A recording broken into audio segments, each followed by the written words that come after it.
Welcome back, ladies and gentlemen, to World of Final Fantasy, and today we're going to be taking on a boss fight in the form of an Esper, a summon, whatever it is that you want to call it, a guardian force. So this could be an interesting one. It can be quite challenging as well. One thing I recommend before going ahead with this is with your copper gnome that we've collected in the last episode, learn the protect ability. That's going to come in very, very useful for this upcoming boss fight.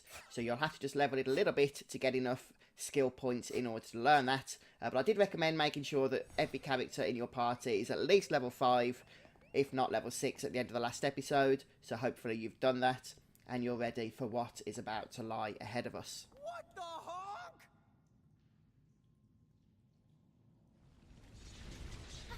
Be careful!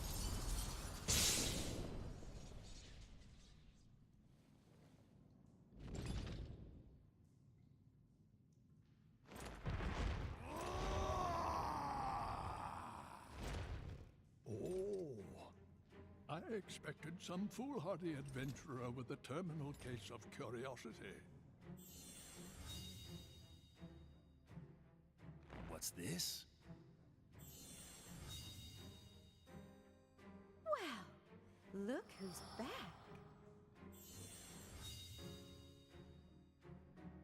Ah, the half pints. Hail and well met. What? Hail and well met? That's not our names! I think he just means hello. Oh, and for the record, he happens to be a half-wit and a half-pint.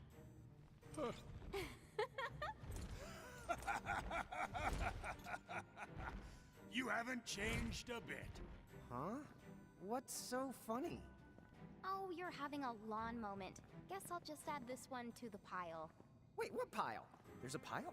Apparently, we've met the three of you before, although we don't remember it. You do not remember us? Really? No wonder they haven't summoned us. Then our course of action is clear.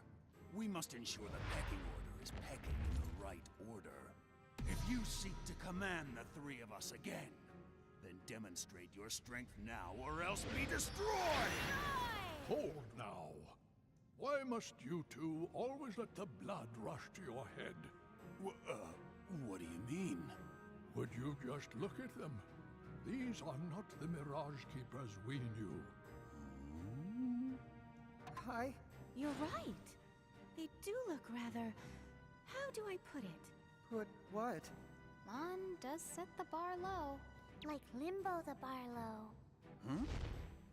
Ah, I see. See what? Very well. What say we pit them against just one of us, to keep things nice and fair? Agreed then. Go on. Choose from among us and choose wisely. Choose for what? Time certainly has not made you any more clever. What we're trying to say is, the two of you are no match for all three of us at once. Which means... Right, I get it. Thanks. Now, let's see. Huh? Wait, get what? Okay, so now we have to pick between the three. I'm not sure what they're called actually in this game, these Mirages. Are they called Espers or Summons or Guardian Forces? I can't remember. Either way, I'm going to go ahead and select Ifrit. And he's probably the most challenging of the three, but he's also my favourite, so... Step now into the searing embrace of my hellfire! The reason why he's probably the most challenging is we don't have any spells that he's weak to. We don't have any blizzard spells yet. If you take on Shiva, you do have fire more than likely.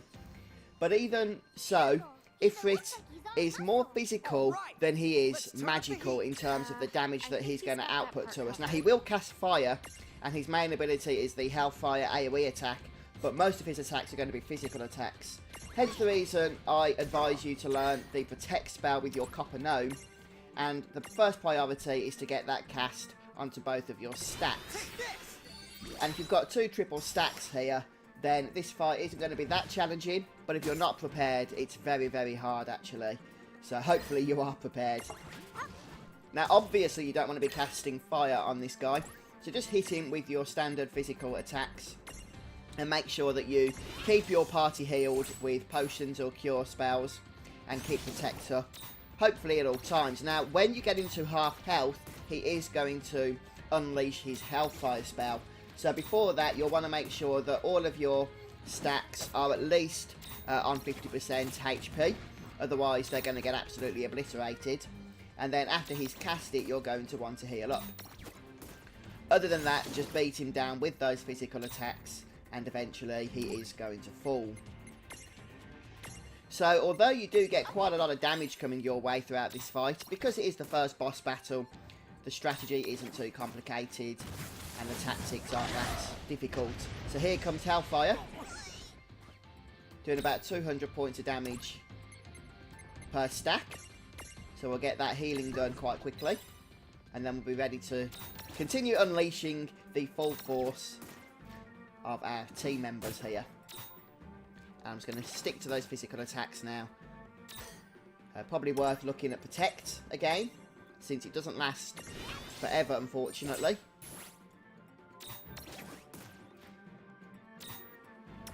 One thing you might notice with Ifrit is he is quite slow, and his turn does actually take a little bit longer to come round than your party member, so you should be able to get actually about 2 attacks in, or 2 turns in for every one of his.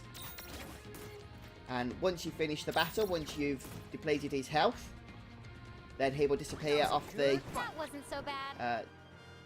active time battle gauge, and that'll be the end. You'll note that we get 3 armor gems for completing that battle. I'll talk about those a little bit later. Enough. I have seen my fill for one day. That was fun for what it was. A shame the two of you have so much growing up to do. Quiet, you. I'm a Hulk waiting to happen. So long. We shall meet again. Well, our paths may cross before you know it. Bye-bye for now.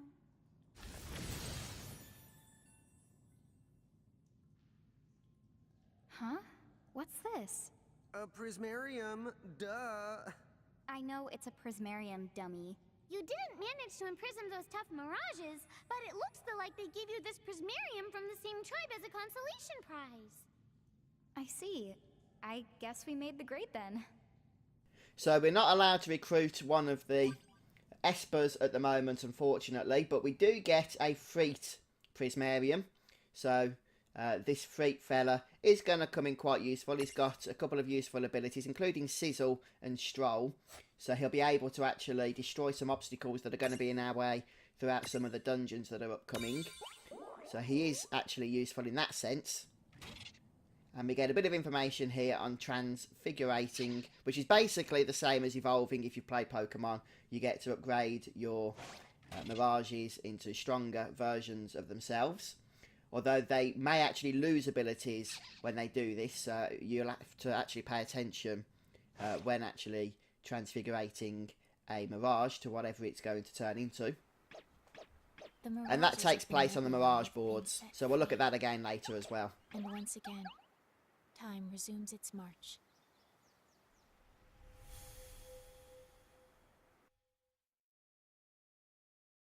Well, we better make our way back to Cornelia before the Bahamutians get any funny ideas.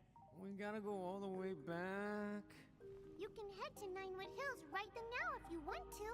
Huh? Now that the boss has been bested, I can make you an exit gate right here and now. Ta-da-da! It'll take you back to Ninewood Hills, and from there, Cornelia's easy. Thanks to the buzz cut. I remember. You don't get shortcuts much shorter than a buzz cut. Wait! Unless you buzz the buzz cut, and then what have you got? I think at that point, you call it a bolt cut. Okay, so our next destination is going back to the town with Queen Sarah. But before we do that, or Princess Sarah, I beg your pardon. Before we do that, we're going to take a detour back to Ninewood Hills. We get a useful gate here, so that we haven't got to backtrack. Now, when you go back to Plaza 99, you might kick off a cutscene. If you don't, then you will later. But for now, we're going to head back to the plaza and speak to Seraphy. And we'll have to speak to her a couple of times. You'll notice something unusual about her once you see her. She's got something on her head. So pretty. So we'll need to speak to her a couple of times in order to find out what that's about.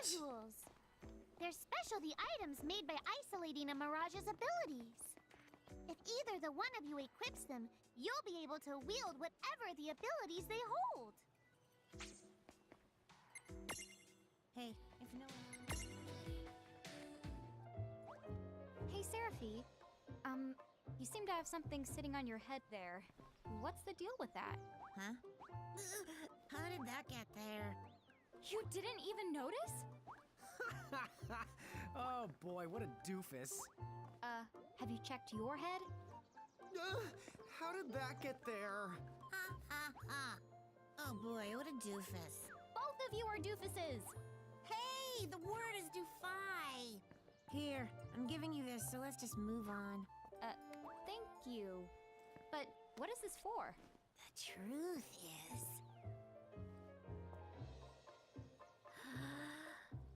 I haven't the foggiest. I guess when I go out for a walk, stuff just finds its way onto my head.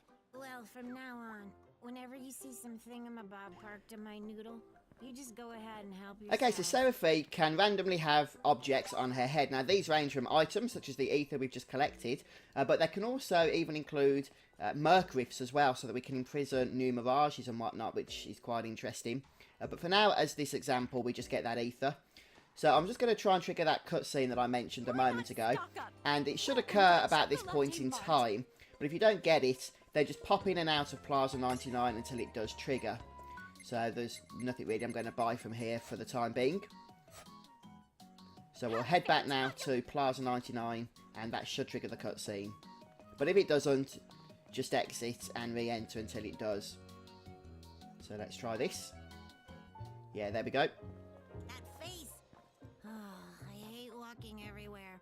I can read you like a book. Huh? Me? Yeah, I know a lazy slacker when I see one. Hey! What's up? Oh, just some news you may find of interest. It'll blow your little minds. Why? Because you will never believe this. Yeah? All throughout Ninewood Hills, I have staked out some windways. Windways? Steak! Now that you mention it, I'm starving. Have you got anything else tasty on the menu? Oh, sure. Here you are. Might I recommend today's special, the Sahagin soup? Stop that! We'll never get to the point if you egg them on like that! Huh? You want eggs? Oh, fried? Sunny side up? All we've got is scrambled. Just tell us about the windways! Oh, those? They're basically just shortcuts. The kids call it fast travel. You get to zip around every which way using one of those gooey doohickeys. Yep. I don't think you're allowed to go there. So what if the food's a little gooey? I'll still eat it. We are not talking about food! Oh. Wait, I get it. All that business about steak, that was a pun. Nice one, Lon. Oh, thank you. Don't tell me you thought he was serious!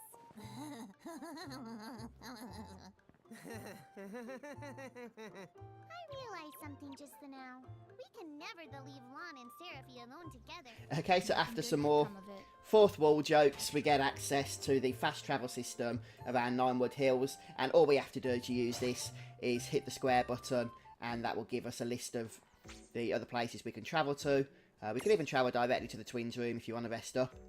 But for now, we're going to head back to Silver Park, and we're going to save our game, because once we head back to Cornelia, we're going to kickstart the next chapter. So we'll save that for the next episode. But thanks for joining me today, guys. I hope you've enjoyed watching. And if you have, don't forget to leave a like and make sure you're subscribed to the FuzzfingerGaming YouTube channel as we continue on with our 100% walkthrough for World of Final Fantasy. See you next time.